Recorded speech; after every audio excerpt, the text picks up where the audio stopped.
अब समझ लो मेरे बेटा बेटियों, इसने बने बड़ा ने खोइयो मत ना। बढ़ना बड़ा कठिन है, खोना तो आसान है।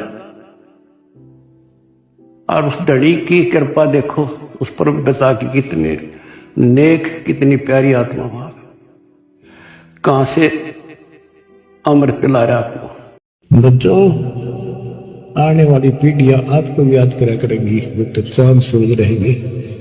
आपका नाम रहेगा कि हमारे कौन माता पिता, कौन दादा परदादा दादी इसे अमृत ज्ञान को हमारे कुल में लाए थे।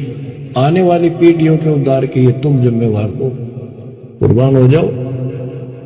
परमात्मा आपको मोक्ष दे, सदा सुखी रखे। सच्चाई ईश्वर की तरफ से परीक्षा होती है, परमात्मा की तरफ से, कि इतनी मेहनत करने के बावजूद भी इस भगत के अंदर, इस पुण्यात्मा के अंदर इतनी उत्सुकता उत्पन्न हुई है कि नहीं हुई है कि 100 काम छोड़ करके भी मैंने सत्संग में जाना चाहिए।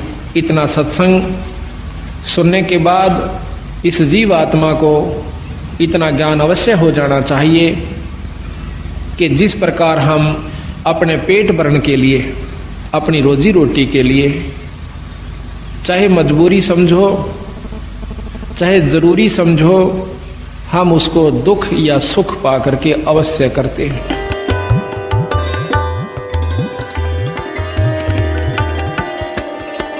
बच्चों, जीवित मर लो, इन बातों को छाती में धर लो, हृदय में बैठा लो, कति मस्तिष्क में। आप विश्वास रखना या गलती फेर ना कर देना, इतनी आपकी अकल होता है। उसी टाइम ने ले जाते दाता साथ आए थे।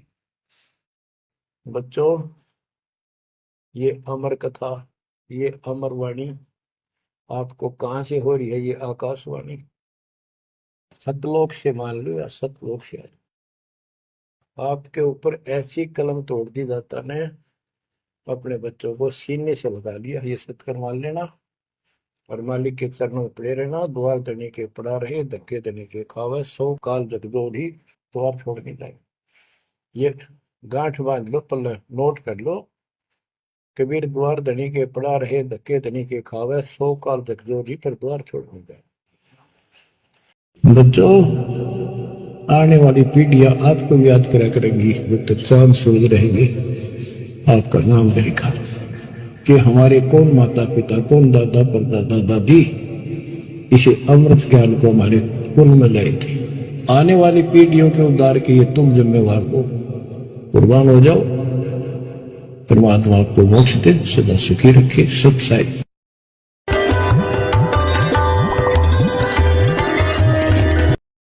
ये बार बार समय नहीं मिलता बच्चों, या एक एक अक्षण आपका बड़ा कीमती बहुमूल्य है जो भगवान आपको यहाँ लाए हैं। ना यहाँ आना कोई बच्चों का खेल है। बगैर परमात्मा की रजा से आप इधर मुंह भी नहीं कर सकते। स्पेशल है आप। परमेश्वर की असीम रजा हो जाती है, उन्हीं पुण्यात्माओं को मानव शरीर प्राप्त होता है। मानव शरीर प्राप्त करके जिनकी भक्ति में रुचि है, श्रद्धा आस्था है, वो और भी अच्छी आत्माएं हैं।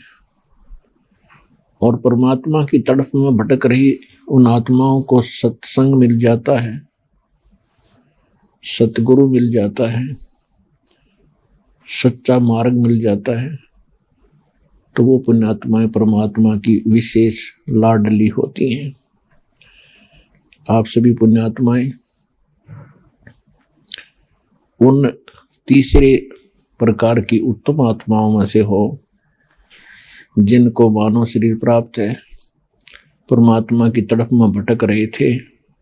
आपको सत्संग मिला, सच्चा नाम मिला, सच्चा ज्ञान मिला। मेरे दर्द में आप नहीं समझ सकते। ये सब मेरे बच्चे हैं, ये काल के धोखे में आए हुए हैं। इनको लेने के लिए आया हूँ। अपने बच्चों से माता पिता दूर नहीं हो सकते, इसलिए मैं यहाँ भटक रहा हूँ। मैं रोवत हूँ सृष्टि को, सृष्टि रोवे मोहे, कह कबीर हमारे वियोग को ये समझ नहीं सकता कोई। ये मुझे खोज रहे हैं। ये समर्थ परमात्मा हमने सुख दे, और ये जिनकी पूजाएं कर रहे हैं इन पर दुखों के कहर टूट रहे हैं। और मैं समर्थ हूँ, मैं कहता हूँ मैं भगवान हूँ, ये मुझे भगवान नहीं मान रहे। और मैं कहता हूँ मैं भगवान हूँ, तुम मेरे बच्चे हो। मैं रोत हूँ सृष्टि को, और ये मुझे ढूंढ रहे हैं, मैं इनको खोज रहा हूँ। अब समझ लो मेरे बेटा बेटियों,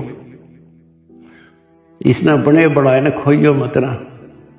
बढ़ना बड़ा कठिन है, खोना तो आसान है। और उस धनी की कृपा देखो, उस पर पिता की कितनी नेक, कितनी प्यारी आत्मा वहां कहां से अमृत पिला रहा आपको। अपने भगवान ने तुम तो पहचान लो, बाकियों को पहचान हम करावांगे, क्योंकि वो भी उसी के बच्चे। सब सहयोग दो, परमार्थ करो। परमार्थ में हानि कदे नहीं होती। काल ने जुल्म कर रखा है, किसी में अकल नहीं छोड़ रखी। जितने पंथ, जितने धर्म, नारे नारे मत, नारे नारे नाम, सबकी अलग अलग भाषा, अलग अलग ज्ञान। तो हमें पता लग गया अब अपना कर्तव्य बने हमको राह दिखावा। कोई कुछ कहे जा, पर अपना तुम सावधान रहना। जैसे कोई कहे तुम्हारे गुरु जी वहां है, घटिया स्थान माने ना। और हमारे भगवान कहाँ थे? जुलाहों की कॉलोनी में, दलितों की कॉलोनी में, धानका की कॉलोनी में बैठे रहा। तो उस समय इससे भी घटिया मानी जाती थी वो कौम, जहां आपके धनी रहा करते थे। और तुम अपनी दिमाग खराब ना कर लियो, उसकी लीला वो जाने। परमात्मा आपको मोक्ष दे, सद्बुद्धि दे, अपना जीवन सफल करो। सत्साई।